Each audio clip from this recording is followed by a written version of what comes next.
Frères et sœurs, nous sommes à Lourdes.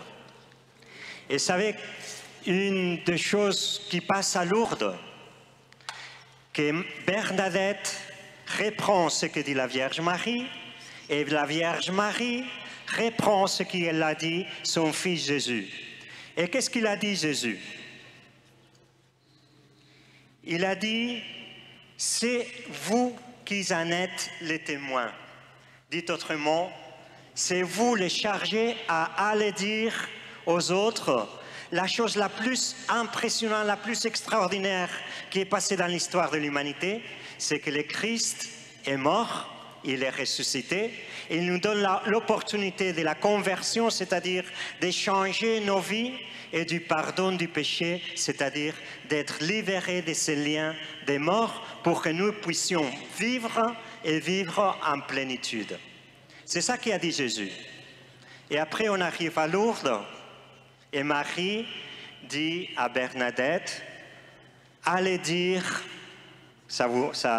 vous l'avez entendu, hein, ça, ces derniers jours, allez dire aux prêtres de bâtir une chapelle et venir en procession. Allez dire. Et vous savez que aussi Sainte Bernadette a dit son allez dire, parce que on lui posait des questions et elle disait, je suis chargée de vous les dire, mais pas de vous les faire croire. Par contre, c'est vous qui allez dire autour de vous ce que se passe à Lourdes. Alors, mes frères et sœurs, nous sommes arrivés à Lourdes et nous repartons avec un commandement nouveau, avec une mission qui nous vient de Jésus, qui nous vient de la Sainte Vierge, qui nous vient de Bernadette. Allez dire.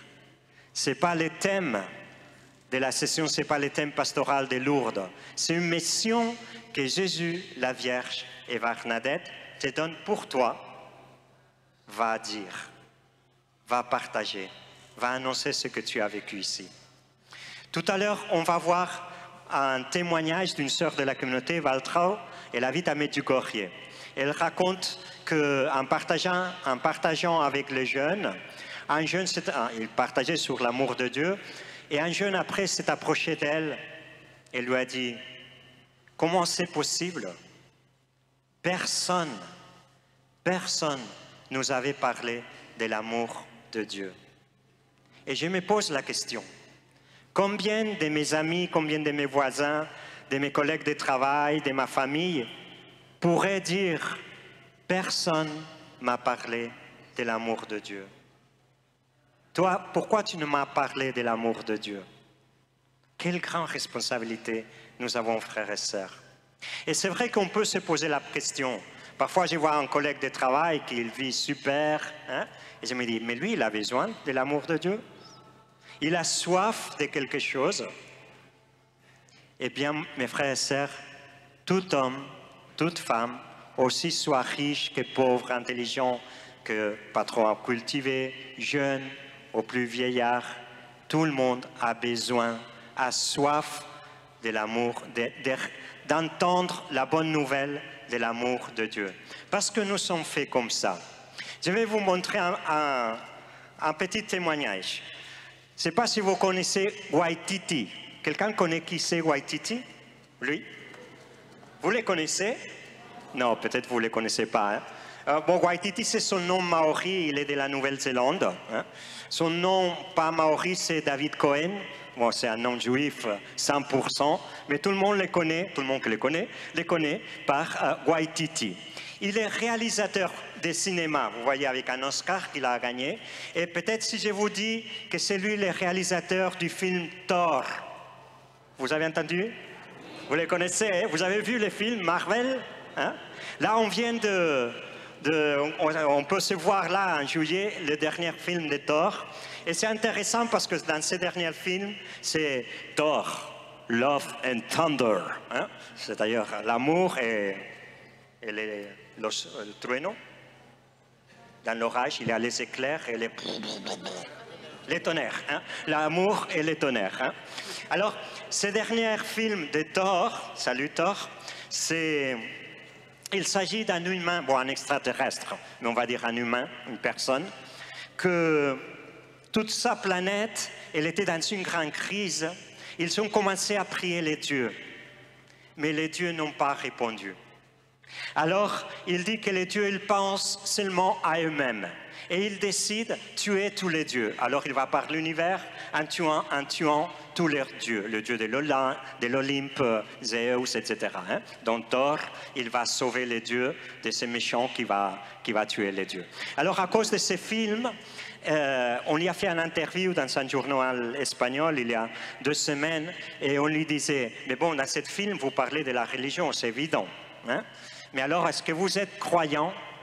Et Waititi, il a dit, sa réponse, il commence par dire, non, je ne suis pas croyant. Plutôt, la religion, c'est quelque chose de mauvais. Il ne faudrait pas avoir de religion. Attention, il ne termine pas sa réponse. On continue à lire sa réponse et il termine comme ça. Mais cependant, tout le monde doit croire à quelque chose. C'est étonnant, parce que d'un côté, il refuse les religions, mais dans son cœur, c'est inscrit, c'est besoin de croire, c'est besoin d'attendre à quelqu'un qui une espérance plus grande que notre vie.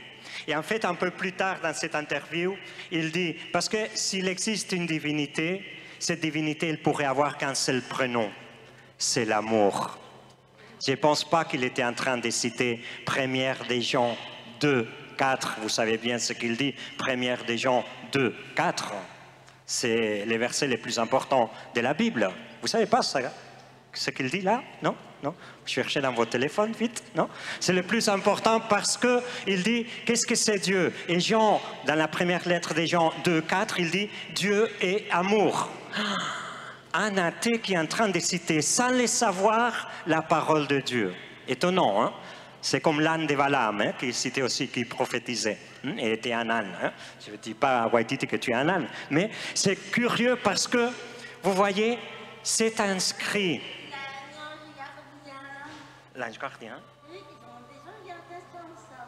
Ah, exactement, oui. Et tout le monde a un ange gardien et tout le monde a inscrit dans son cœur ce désir de Dieu, cette soif de Dieu, cette soif d'un amour qui ne s'étend jamais, cette soif d'une espérance qui ne déçoit jamais. C'est-à-dire, même ses collègues de travail, même cet ami, ses voisins ou ses familiers, qu'apparemment il n'est pas intéressé pour la religion, il a soif. Et un jour, et ça c'est terrible, un jour il pourrait te dire, pourquoi tu ne m'as pas parlé de l'amour de Dieu? Vous voyez quelle responsabilité nous avons, frères et sœurs? Vous avez été touchés par l'amour de Dieu ce jour-ci? Vous savez que Dieu vous aime? Vous aimez Dieu? Vous aimez la Sainte Vierge? Vous voulez être les enfants de la Sainte Vierge? Et un enfant est obéissant à sa maman? Et si maman vous dit allez dire, qu'est-ce que vous allez faire? Voilà. Alors, on comprend bien, c'est vrai, là, dans le feu de cette rencontre, tout le monde est prêt. Ouais, Marie, oui, Jésus, je vais dire. Et après, on trouve des résistances, on trouve des peurs, c'est vrai. Alors, ce qu'on va faire, on va demander au Seigneur qu'il puisse finir de briser, guérir ces dernières résistances que nous avons pour pouvoir aller dire et pouvoir annoncer. Et nous allons le faire en 2 temps, mais je vous explique ça après.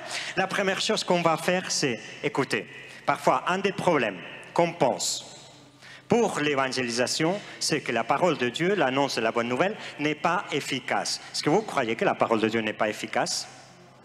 Non, elle est très, très efficace. La parole de Dieu, c'est comme la pluie qui descend, elle ne revient pas au ciel sans avoir donné du fruit. On va voir maintenant quelques témoignages. On va faire un tour par tout le monde. On va voyager milliers de kilomètres sans bouger d'ici. Extraordinaire, hein?